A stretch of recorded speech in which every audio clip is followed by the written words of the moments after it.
السلام علیکم، welcome to سیاست اور پاکستان وتھ سعدیہ افضال۔ ناظرین، 3 دن ہفتے میں آپ کے پروگرام دیکھ رہے ہیں میرے ساتھ۔ جمعرات اور جمعہ پینل ڈسکشن ہوتی ہے ہمارے پولیٹیشینز اور انالسٹ کے ساتھ، اور آج کا دن یعنی ہفتے کا دن ہم نے وقف کیا ہے 1-on-1 انٹرویوز کے لیے، ایکسکلوسیو انٹرویوز کے لیے، یعنی ایک ہی شخصیت کے ساتھ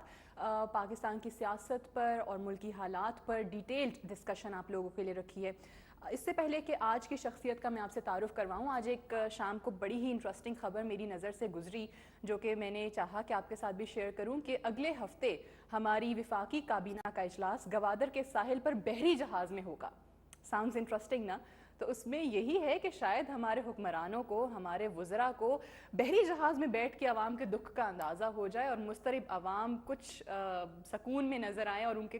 طرف سے کچھ اچھے ڈیسیجنز نظر آئیں۔ Let's hope for the best. دیکھتے ہیں کہ اگلے ہفتے بحری جہاز میں کابینہ کا اجلاس ہونے کے بعد کیا فیصلے سامنے آتے ہیں۔ اینی ہاؤ، آج پاکستان اور اس کی سیاست اور ملک کی موجودہ سیاسی صورتحال کے بارے میں ہم نے گفتگو کرنے کے لیے دعوت دی ہے بہت ہی پرومیننٹ، بہت ہی منجے ہوئے سیاستدان، پاکستان مسلم لیگ ہم خیال گروپ کے صدر سینیٹر سلیم سیف اللہ خان صاحب۔ بہت شکریہ سلیم سیف اللہ صاحب آپ کی تشریف آوری کا۔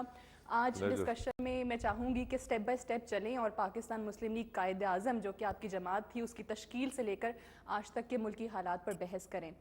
سب سے پہلے تو یہ جاننا چاہوں گی کہ مسلم لیگ قائد اعظم پاکستان مسلم لیگ کیوں آپ نے بنائی؟ ایسے کیا اختلافات ہو گئے تھے پی ایم ایل این کے ساتھ کہ اس کی تشکیل ناگزیر ہو گئی تھی؟ جی بسم اللہ الرحمن الرحیم۔ پہلے تو آپ کو بھی ویلکم، آپ بھی ابھی ہی نیوز 1 میں آئی ہیں سعدیہ، پی ٹی وی سے۔ پی ٹی وی میں تو آپ سے ملاقات وہاں ہوتی رہتی تھی۔ بنیادی بات یہ ہے کہ جب میاں صاحب، میاں نواز شریف صاحب، میاں شہباز شریف صاحب ملک چھوڑ کے چلے گئے، جنرل پرویز مشرف کے ساتھ انہوں نے ایک معاہدہ کیا، اور اس معاہدے کے تحت 5 سال 10 سال جو بھی ہے اس کی تفصیلات میں نہیں جانا چاہتا، ہسٹری ہے، تاریخ کا حصہ ہے۔ تو اس کے بعد یقیناً مسلم لیگ کی چونکہ قیادت ملک سے چلی گئی تھی، تو ہم نے سوچا سب نے مل کر کہ ابھی ہمیں ایک اپنی جماعت بنانی چاہیے، کیونکہ سیاست میں سعدیہ اگر آپ یہ نہیں کر سکتے کہ آپ 8-10 سال کے لیے پیپل پارٹی نے 85 میں جب نان پارٹی الیکشنز میں حصہ نہیں لیا تو محترمہ ہمیشہ فرماتی تھی بعد میں کہ ہم نے غلطی کی ہے، کیونکہ الیکشنز میں پھر آپ کے جو ووٹرز ہیں اس میں اگر آپ حصہ نہ لیں تو ایک تو ہم یہ بھی کر سکتے تھے کہ بھئی ہم کہتے ہیں ہاں ہم حصہ نہیں لیتے ہیں، سیاست سے علیحدہ ہو جاتے ہیں، اس سے مسلم لیگ کو نقصان پہنچتا۔ تو میرے خیال میں زیادہ گلہ میاں صاحب کو ہم سے نہیں ہونا چاہیے، ہم سے بھی ان سے کرنا چاہیے کہ آپ کیوں ہمیں چھوڑ کر اگر آپ یہیں رہتے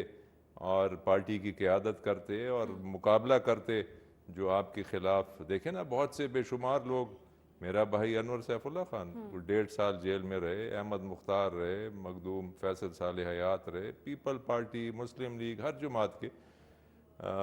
کافی ممبرز جو ہیں وہ جیلوں میں 2-2 سال، اپنے یوسف رضا گیلانی 5 سال جیل میں رہے، زرداری صاحب کتنا عرصہ جیل میں رہے۔ تو میرے خیال میں یہ ان کی ایک غلطی تھی، اور جنرل پرویز مشرف کی خوش قسمتی تھی کہ وہ میرے خیال آپ کی جماعت میں جتنے شامل لوگ تھے وہ نہیں، اور وہ چلے گئے، میاں صاحب چلے گئے۔ آپ یہ کہتے ہیں کہ لیڈرشپ چلی گئی، ملک میں نہیں رہی، مشرف کے ساتھ معاہدہ کیا اور نکل گئے، تو اس لیے آپ کو یہ جماعت بنانی پڑی۔ ٹھیک ہے، کہتے ہیں کہ politics is the art of possibles. پھر آپ کی اپنی جماعت کے ساتھ ہی کیا اختلافات ہو گئے پی ایم ایل کے ساتھ کہ آپ کو پھر یہ ہم خیال گروپ جس کے آپ صدر ہیں یہ بنانا پڑ گیا؟ ساتھیہ ہم دیکھیں، بدقسمتی ہے اس ملک میں، سیاسی جماعتیں بھی اگر آپ دیکھیں، شاید یہ بر صغیر میں لوگ یہ کہتے ہیں جی سری لنکا میں بھی ہے، بنگال میں بھی ہے، انڈیا میں بھی ہے، وغیرہ وغیرہ، خاندانی جماعتیں جو بن جاتی ہیں۔ ایک پاکستان کی جو ہماری اس وقت حالات ہیں، اس کی ایک بنیادی وجہ یہ بھی ہے کہ ہماری سیاسی جماعتیں جو ہیں وہ خاندانی جماعتیں بن گئی ہیں، موروثی سیاست چل رہی وہ زیادہ، موروثی سیاست چل گئی ہے، باپ کے بعد بیٹا، بیٹے کے بعد بیٹی، وغیرہ وغیرہ۔ تو ہم نے چودھری شجاعت کا آج بھی میں احترام کرتا ہوں، ایک اچھے پارلیمنٹیرین ہیں اور ایک اچھے مسلم لیڈر ہیں، لیکن انہوں نے خود وعدہ کیا تھا ٹی وی چینلز کے سامنے، میڈیا کے سامنے کہ 2 ٹرم سے زیادہ میں صدارت نہیں کروں گا۔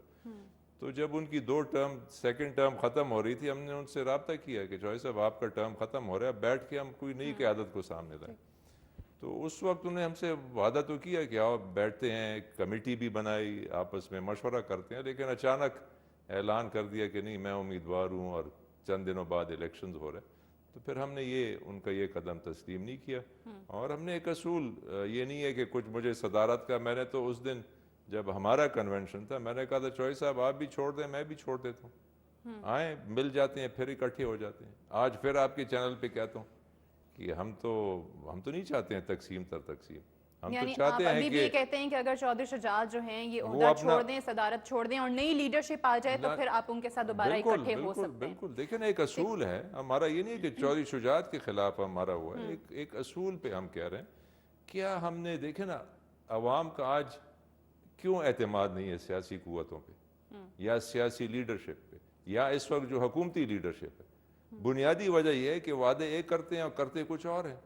اور ہمیشہ ہماری جو ہے وہ سوچ یہی ہوتی ہے کہ کیسے کرسی پہ قبضہ رہے, کیسے اقتدار پہ قبضہ رہے, وغیرہ وغیرہ. اچھا اس میں ایک چیز جو ہمیشہ لوگوں کے ذہن میں ہے اور پرسیپشن یہ بنا ہوا ہے ہم خیال گروپ کے حوالے سے اور پھر جب پی ایم ایل کیو بھی بنی, کہ یہ جو اختلافات جتنے بھی آپ لوگوں کے پی ایم ایل این کے ساتھ شروع میں ہوئے یا پھر پی ایم ایل کیو کی قیادت کے ساتھ ہو گئے, اختلافات ظاہر ہے ایک دن میں نہیں ہوئے. جب پی ایم ایل این کی اقتدار میں تھی, حکومت تھی, تب آپ لوگ نہیں بولے, جیسے ہی وہ لوگ چلے گئے تو آپ لوگ الگ ہو گئے. پی ایم ایل کیو جب تک اقتدار میں تھی تب بھی آپ نہیں بولے, جیسے ہی ان کی حکومت ختم ہوئی تو اختلافات سامنے آ گئے. تو لوگ یہ جاننا چاہتے ہیں کہ کون سی سیاست ہو رہی ہے آخر, یہ کیا مفادات کی سیاست ہے یا پھر آپ کو نظر آ رہا ہے کہ بھئی اب ان کا فیوچر نہیں ہے تو اب یہ جماعت آزما لیتے ہیں. دیکھیں جی نئی جماعت بنانا اور ان کو چلانا یہ کوئی آسان کام نہیں ہے, اور ہم پچھلے 8-10 ماہ سے کوشش کر رہے تھے. چودھری صاحب کو بار بار ہم کہتے رہے کہ جی آپ مہربانی کریں اس چیز کا آپ فیصلہ کریں, لیکن انہوں نے ایک غلط قدم اٹھایا. میں سمجھتا ہوں کہ لوگوں کو اس چیز کو اپریشیٹ کرنا چاہیے کہ ہم نے ایک آواز اٹھائی ہے کہ بھئی یہ ماروثی سیاست ہم نہیں پسند کرتے, ہم نہیں چاہتے کہ جی اب چودھری صاحب جائیں گے تو مونس الہی آ جائیں گے, مونس الہی جائیں گے تو ان کے پھر بیٹے آ جائیں گے. لیکن یہ تو آپ کو اس وقت بھی پتا تھا نا جب آپ جماعت میں تھے کہ ان کے جانے کے بعد مونس الہی آئیں گے. انہوں نے 2 ٹرمز اس وقت پورے نہیں کیے تھے, ہم نے اس وقت آواز اٹھائی. ہمارے آئین میں یہ حصہ ہے, ہر جماعت میں یہ ہونا چاہیے, ہر سیاسی جماعت میں جو قبضہ گروپس بن گئے کہ بھئی 2 ٹرم سے زیادہ کوئی صدر نہیں رہے گا. میں تو یہ کہتا ہوں کہ ہر جماعت کو یہ کرنا چاہیے. جو پی ایم ہم ایل واحد کیو اس وقت ایک قبضہ گروپ ہے جس پہ چودھری پرویز الہی اور چودھری شجاعت جو ہیں وہ قابض ہیں. بالکل قبض ہے. اور جب آپ نے پی ایم ایل این, ہمارے پی ایم ایل این سے میرے تو پرانے, ہم تو جنیجو مسلم لیگ میں تھے, ہم علیحدہ ہو گئے تھے اور پرانے اختلافات تھے میاں صاحبان سے, لیکن جیسے میں نے گزارش کی کہ وہ ہمیں چھوڑ کے گئے, ہم نے ان کو نہیں چھوڑا, انہوں نے ملک چھوڑ کے جب چلے گئے ہم نے تو اپنی سیاست کرنی تھی. ٹھیک. اچھا مشرف صاحب کو پھر آخر آپ نے اتنا سپورٹ کیوں کیا جب آپ کے کھلے عام یہ سٹیٹمنٹس آئیں کہ جی مشرف دور میں جتنے بھی فیصلے ہوتے تھے زیادہ تر میں صرف چودھری برادران کو انوالو کیا جاتا تھا, وہ شامل ہوتے تھے, بیشتر جتنے بھی پی ایم ایل کیو کے لیڈرز ہیں یا جتنی بھی رکن ہیں وہ اس میں شامل نہیں ہوتے تھے, انہیں اعتماد میں نہیں لیا جاتا تھا, وہ آن بورڈ نہیں ہوتے تھے, پھر کیوں سپورٹ کرتے رہے انہیں؟ دیکھیں جی یہ غلطی تو جنرل پرویز مشرف کی کم اور چودھری صاحبان کی زیادہ ہے. ان کو چاہیے کہ جب وہ ملتے تھے, ہمارا جو کانٹیکٹ جنرل صاحب کے ساتھ تو یہ چودھری برادران تھے یا ہمارے مشاہد حسین تھے, وہ ان سے جب پیغام لاتے تھے ان کو چاہیے تھا کہ پارٹی میں مشورہ کرتے, بلاتے کہ جی اب یہ جامعہ حفظہ کا جو یہ پرابلم ہے اس کا ہم نے کیسے اس کو حل کرنا ہے, ججز کا ہے اس کو ہم نے کیسے, وہ وہیں بیٹھ کے جیسے جنرل صاحب نے کہا کہ جی یہ جو 3rd ٹرم ہونا چاہیے اس کو ہٹائیں یا این آر او کو لے آئیں. نہیں تو جنرل صاحب سے آپ جا کے نہیں ملتے تھے, آپ لوگ ان کے ریزرویشنز شو نہیں کرتے تھے؟ نہیں, ہم 6 ماہ کے بعد کبھی کیبنٹ والوں سے مل لیا سب کو, وہ بھی ایک اجتماعی ملاقات ہوتی تھی, باقاعدہ رابطہ تو صرف پارٹی کی قیادت کی ہوتی. تو میں جنرل صاحب کو کم لے, وہ تو ایک فوجی ہیں, تھے, ہیں, آج بھی ہیں, ہماری قیادت ہے, ان کو چاہیے کہ بھئی آپ آ کر یہ چیزیں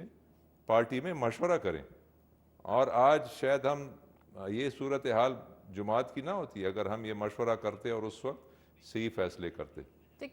ابھی کچھ پارٹی کے آپ کے لوگ بھی ہیں, پی ایم ایل کیو کے جتنے بھی لوگ ہیں وہ لندن میں موجود ہیں, پرویز مشرف صاحب, لیکن ابھی بھی جا کے ان کے ساتھ رابطے رکھے ہوئے ہیں, ابھی بھی مشورے کرتے ہیں, ابھی بھی ملاقاتیں کرتے ہیں. تو آپ کیوں اس وقت ریزرویشنز اپنی جنرل صاحب تک نہیں پہنچا سکے جتنا اتنا سپورٹ کر رہے تھے آپ, اور سنتے بھی آپ کی اگر آپ نے اتنی سپورٹ انہیں دی تو؟ دیکھیں جی مجھ سے جب پوچھا 3 نومبر کا, میں نے اس وقت بھی انہیں کہا کہ آپ یہ نہ کیجئے, اب بھی حیات ہیں, زندہ ہیں, وہ جنرل پرویز مشرف سے آپ پوچھ بھی سکتے ہیں. اس وقت بھی میں نے, خورشید قصوری نے,